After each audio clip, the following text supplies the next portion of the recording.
I think it's pretty egregious what's been happening to us the last few games. A minus 31 free throw discrepancy. And I might be able to understand it if we were just chucking threes, but we're not. We're attacking the rim. And the disrespect right now for our team has been pretty unbelievable. So it's disappointing. The Indiana Fever versus the Las Vegas Aces hasn't felt like a basketball series, it's looked more like a heist on national TV. Indiana shocked the world by stealing Game 1 in Vegas, but everything shifted after that. The Aces didn't just respond with skill or strategy, they had the referees on their side.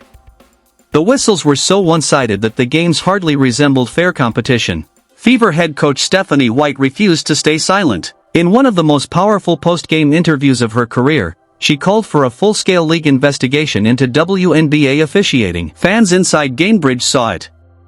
Social media lit up about it, and the box score backed it up. The Aces weren't winning games, they were being handed them.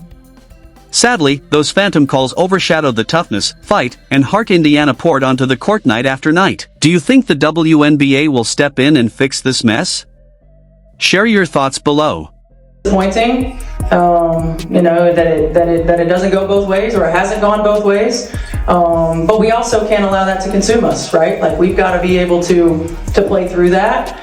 We've got to be able to control the things that we can control. Let's be honest, this wasn't the first time Indiana had to battle two opponents, the team across from them and the officials with the whistles. From the opening tip, the favoritism was clear. Game 1 set the tone.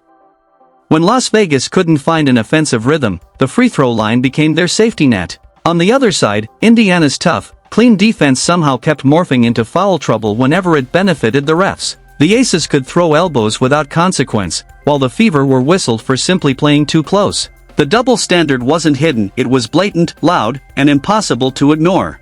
Seth, why don't you think you were able to find any flow, and when that was the case, what are you trying to do to jumpstart things, maybe on the defense? Well, it's hard for us to find flow when there's a foul call every 10 seconds. I mean, it just really is. And when they're at the free throw line, we can't get up and down the floor. And that's a challenge. They were much more aggressive and physical defensively, we didn't counter that with our off-ball actions or with our back cuts. So they took us out of our comfort zone. I mean, offense is about rhythm, it's about timing, it's about spacing. We allowed them to do that, and they kept us from doing it. By the time Game 2 rolled around, the pattern was impossible to deny. The whistles weren't just present, they controlled the flow, yanking Indiana out of rhythm time and time again. By Game 3, the imbalance had become a wall the Fever simply couldn't climb. The defining moment came in the third quarter. Aaliyah Boston, Indiana's cornerstone, contested a foul call on Jackie Young. Coach Stephanie White immediately signaled for a review. The bench was prepared, the crowd waited, but the officials acted as if nothing had happened. They flat out ignored the request. Moments later, Chelsea Gray buried a three-pointer, swinging the entire momentum in Vegas's favor. A'ja Wilson is 1 for 12 as a foul is called on Boston, and that will be number 2 on Aaliyah Boston. You saw Indiana picking up full court pressure defensively, and if you're Aaliyah Boston, that's the one spot on the floor you do not want to get a foul call. And Stephanie White is trying to challenge it and did not call the timeout in time.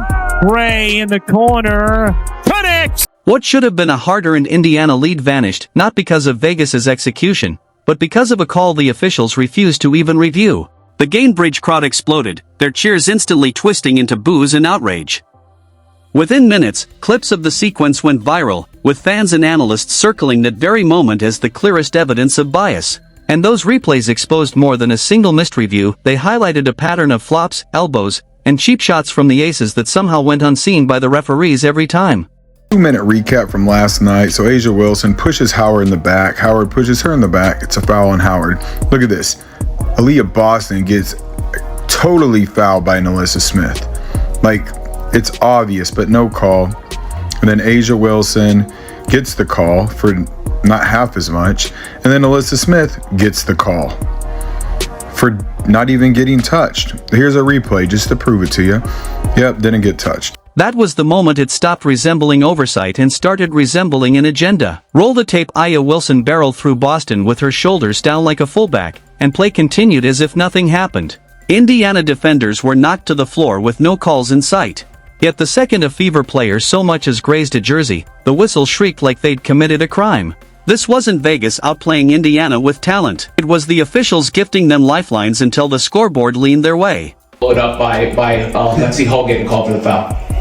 I thought it was egregious, honestly. I mean, I thought it was obvious. I felt like AB got one, had one going to the rim.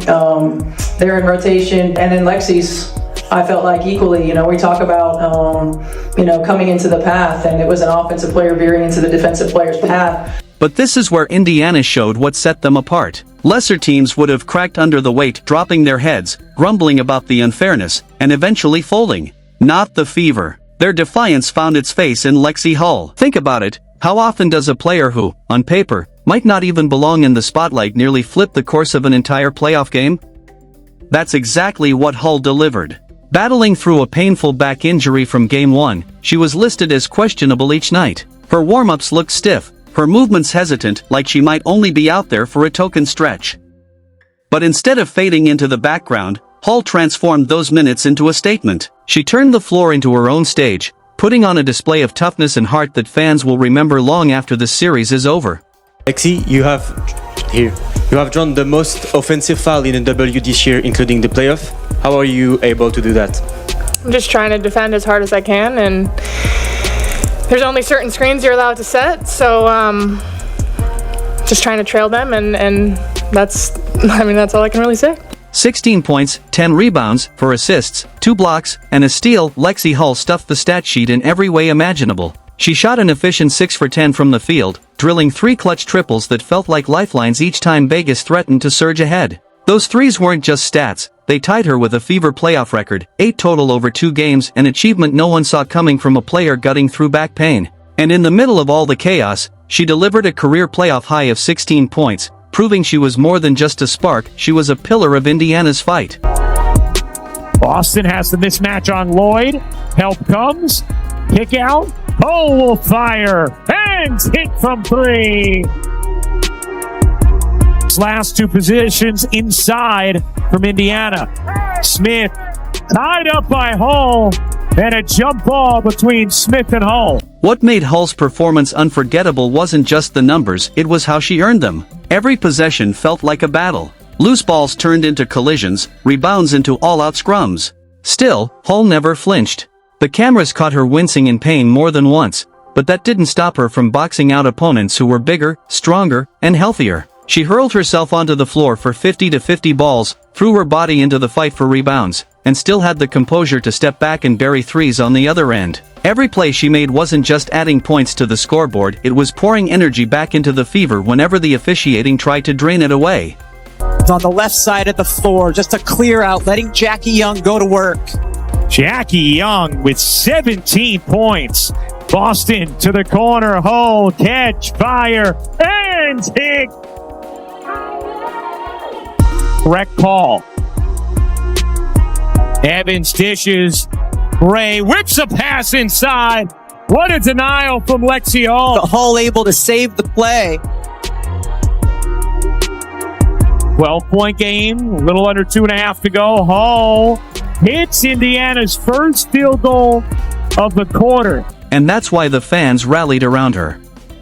The Gainbridge crowd saw it clearly, they knew they were watching a warrior pushing through pain simply because her team needed her. Every rebound she fought for, every shot she buried pulled the crowd back into the game. Even when the whistles tried to kill the momentum, Hull's grit became the heartbeat of Indiana's resistance. Back to Hull, wide open 3 is good. The floor that she wants, doesn't it? It does. Mitchell, connect. Here's Mitchell. Mitchell, one more. You bet. And that's what made the night hurt even more. On the very evening Lexi Hull delivered the best playoff performance of her career, the conversation wasn't about her. It wasn't about her 16 points or her gritty 10 rebounds, it was about the referees tilting the game. The spotlight that should have honored her courage was hijacked by controversy. In a way, that feels like the perfect metaphor for the Fever themselves, underdogs constantly overlooked, pushed aside, yet still standing tall. Put it in perspective, on one side, Hull was giving everything, dragging her battered body through pain for her teammates. On the other, Aya Wilson, the league's so-called MVP, faded when it mattered most, kept afloat only by whistles that handed her opportunities Indiana never received. That contrast summed it all up. One team earning every inch through sweat and sacrifice, the other carried by officials more intent on protecting the Aces brand than allowing the Fever's fight to shine. Offensive foul, practically a football check, and the Aces score.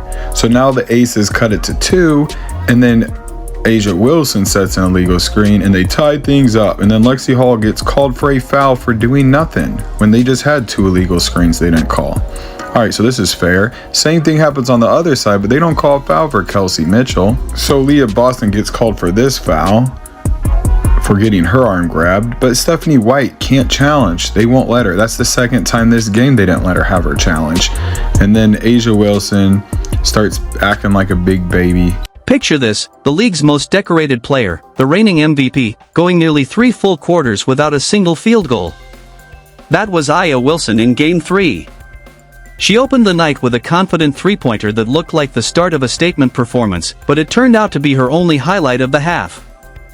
By the break, she was 1-for-11, a shooting line that would be unacceptable for any WNBA starter, let alone the face of the league.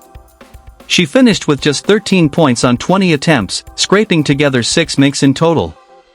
Let's be honest, that's dreadful. Not just subpar by her standards, but flat-out unacceptable.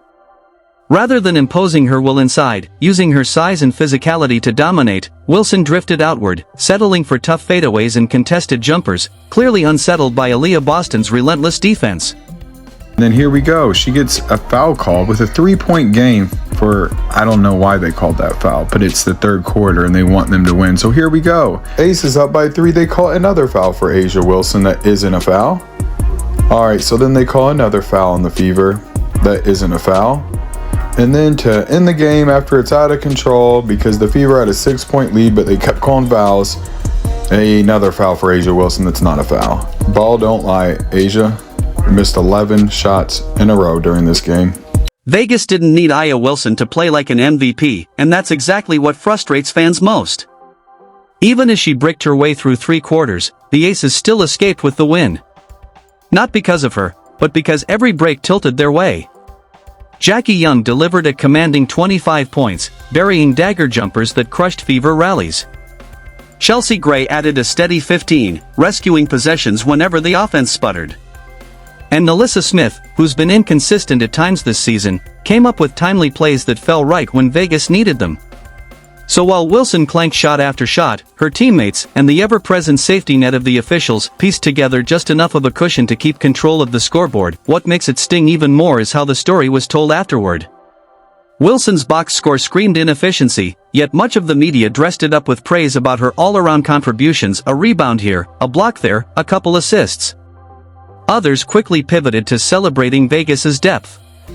What got buried? The real reason Wilson struggled, Aaliyah Boston. Possession after possession, Boston sealed off the paint, took away space, and forced Wilson into low-percentage, uncomfortable shots. When a league MVP shoots 30% on 20 attempts, that's not an off night. That's defensive brilliance. That's a star being neutralized. But instead of giving Boston the credit she earned, the narrative bent itself to protect Wilson's image. As well. Here's Hull.